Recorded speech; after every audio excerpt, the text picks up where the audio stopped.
JazzCast Pros. Like, I'm giving away food. Who in a million years would have ever thought that my little garden would grow so much that I would have to find people to give them, food away to? Gardening really became a part of my self-care and my therapeutic routine. Pulling weeds and making sure there's enough space and the right soil mixture. All of that stuff, which may seem daunting or boring to some of you guys, is something that brings me some of the greatest joy. Welcome to Living the Front Seat Life. I'm your host, Kelly Marie, and I invite you to take this journey with me. We're going to be talking about all things mental health and emotional well-being. You see, I am a overcomer. If you are interested in figuring out the path for you to determine how and where you will drive your future, this is the place to be. We get to determine the ride. We may not get to determine the weather or who's on the road with us or if it's going to be a scenic route or not. But we are the drivers. So join me on this ride, living the front seat life.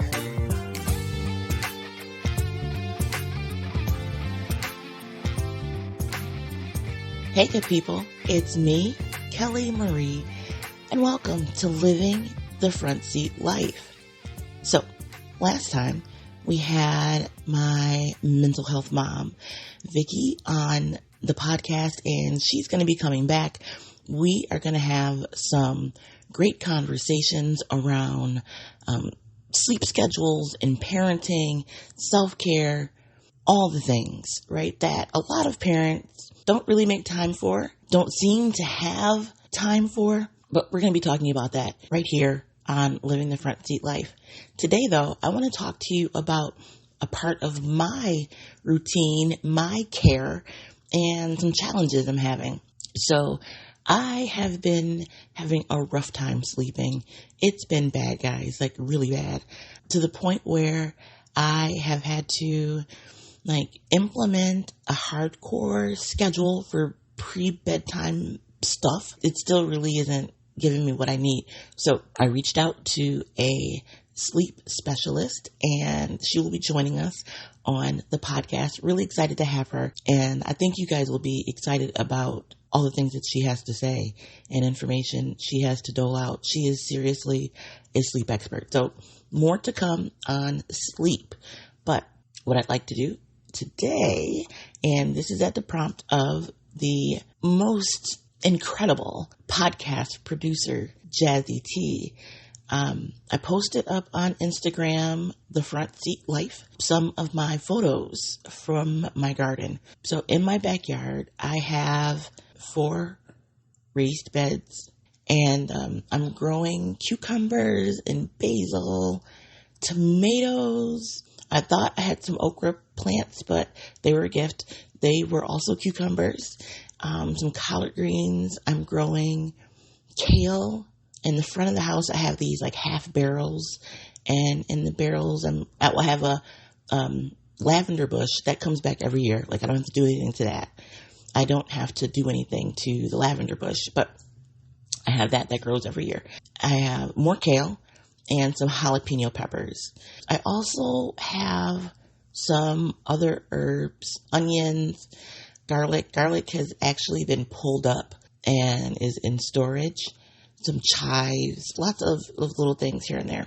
Then I planted some hibiscus because I wanted to make tea.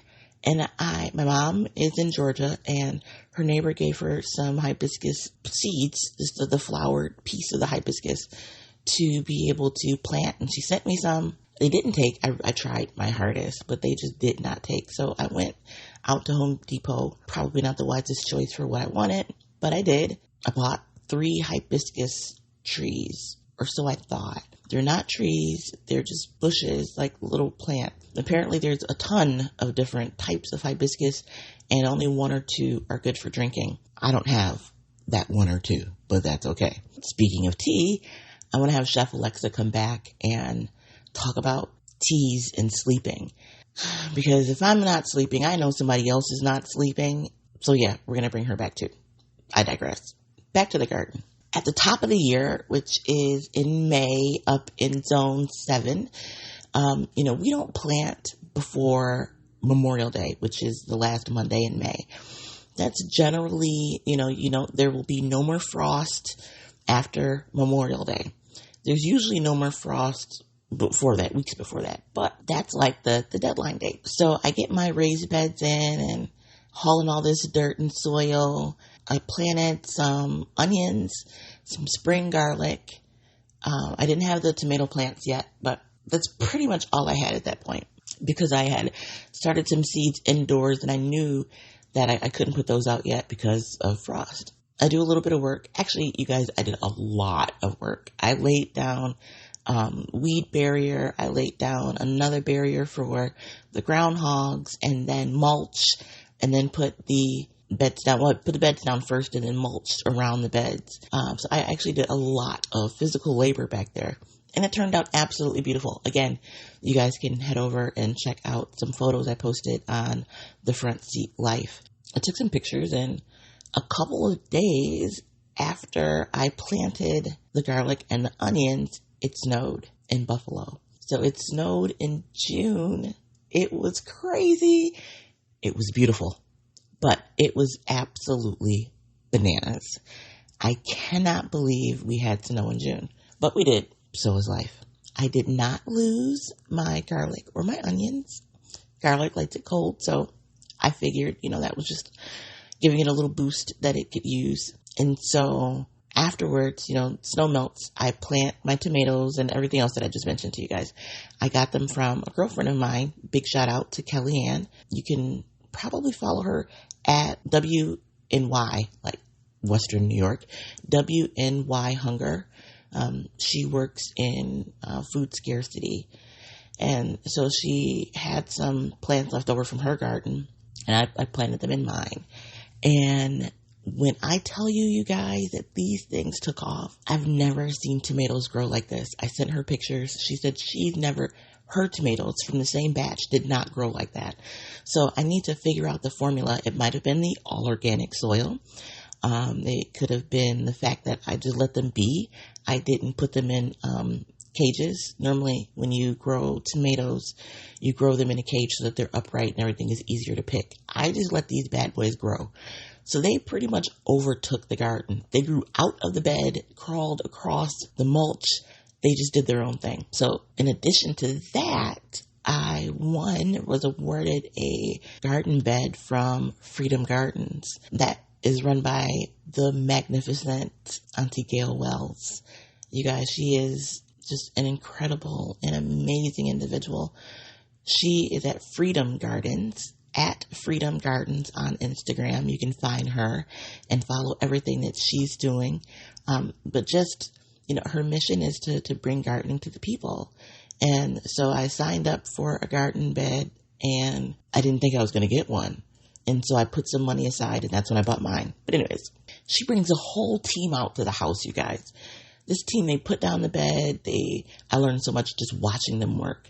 Stapling down the weed barrier, the soil mulch mix. They used the same soil that I did, but they mixed some other stuff in it. Amazing work. So in that bed, that's where the collard greens are, and some more kale and cucumbers. It is gorgeous. When you look at what grew, I am in awe. Again, I pretty much neglected my garden. Not really neglected, but kind of sort of. I made sure it had water, but I didn't touch it. I didn't mess with it. I left it alone. I let it be. And I go in the backyard yesterday because the tomatoes were just unruly. I couldn't figure out how to start picking tomatoes because everything was growing on top of each other. And so what I did was I literally cut off some branches that were growing into the rest of the garden and put those aside. So my thought is I'll let them ripen on the vine, but even though they're not connected to the rest of the plant, we'll see. It's all an experiment. And then I picked more cucumbers. So Kellyanne gave me 4 cucumber plants. I gave 2 away. My 2 cucumber plants have given me so much harvest. I cannot eat the amount of cucumbers that I've been given. I have given them to neighbors. I've taken them to church. I'm in the process of moving. So I dropped them off to my new landlord. Like, I'm giving away food.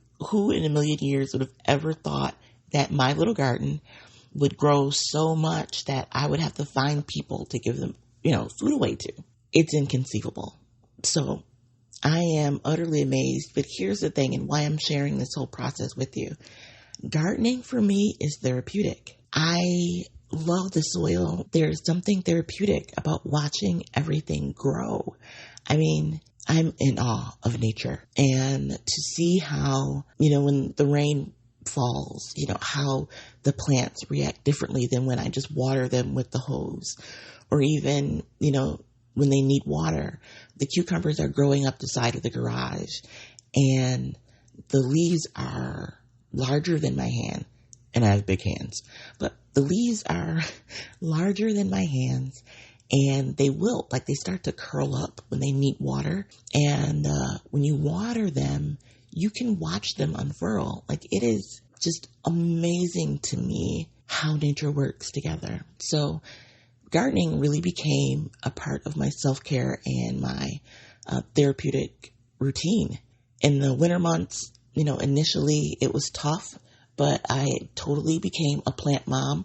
COVID helped with that. I'm able to garden, even though, the house plants are a little bit different. It's still gardening year round, tending to nature and making sure the conditions are right for them to grow, and pulling weeds and making sure there's enough space and the right soil mixture.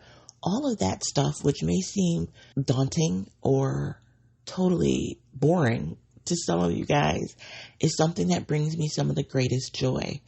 To see the way the tentacles on the cucumber vines wrap around the cords that are holding them up, or start to reach out and grab the basil and hold on to the basil to stabilize itself. It is absolutely beautiful to me.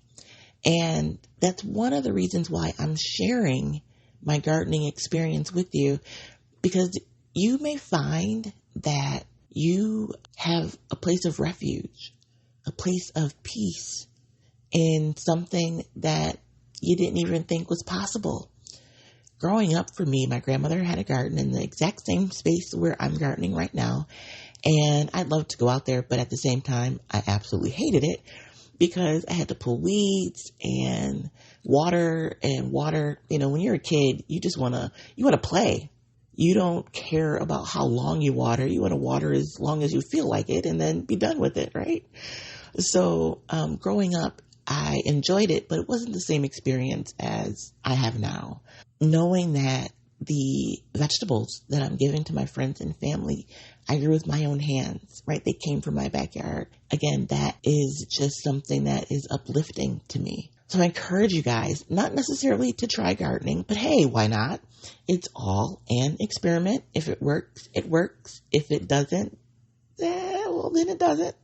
And that's okay. But the thing is, living the front seat life, it's deciding what works best for you and then working that thing. Gardening works for me. And because gardening works for me, that's something that I'm going to continue to do. So what works for you? I'd love to know what you guys are doing, what you're implementing. Do you garden? What do you grow? If you could garden, what would you grow? Is that even something that interests you? Or maybe you love to run. I know there's some runners out there, running coach. What is it that drives you? What is it that is your therapy? Therapy is not always found in an office. You can have a therapeutic relationship with nature. So please let me know. I'm totally interested and excited to hear what you guys are doing to maintain your self-care routine, to start your self-care routine. Have you had to change up for any reason? Definitely interested in hearing from you guys on that. So you can always leave comments here wherever you're listening. You can also leave comments on The Front Seat Life on Instagram and on Facebook. Oh, how could I forget YouTube? We're also on YouTube. Living the Front Seat Life podcast is my program of Front Seat Life LLC. That's my business. So you can find us anywhere. We are everywhere. And leave a comment. As always, I want to leave you guys with some resources. First of all, if you're experiencing a medical emergency, please go to your nearest emergency room or dial 911. If you are in need of someone to talk to, you can call the Crisis Services Prevention Hotline at 1-800-273-TALK. Save that number in your phone, not just for you, but for a friend or family member that may be in need. And if you can't talk, right, we are still in the middle of a pandemic. And while life is opening back up, you may not have space, in your home or at work to talk. So you can chat with a crisis counselor 24 hours a day, 7 days a week by texting HOME to 741-741. So that would be where the text message is going to, 741-741. And you'll be connected with a confidential, free crisis counselor. And if you're looking for resources, dial 211 on your phone or go to 211 in your browser. That is the national network for a directory database of service providers. So until the next time, guys, I totally encourage you to be the light. My issue with sleep has been driving me bonkers, and I need to get down to the bottom of it. And I will, but gardening has really helped center me and focus me, especially now because I'm not getting the sleep that I need. That has brought relaxation into my base, if you will. So until the very next time that you and I are together, and it may be before the next podcast comes out, I encourage you to be the light. You never know where someone is or what they're going through. So just by you being the light, you can save a life. You can help someone through a difficult circumstance, or you can bring some sunshine to someone that's having a bad day. I am your host, Kelly Marie of Living the Front Seat Life podcast, a program of the Front Seat Life LLC.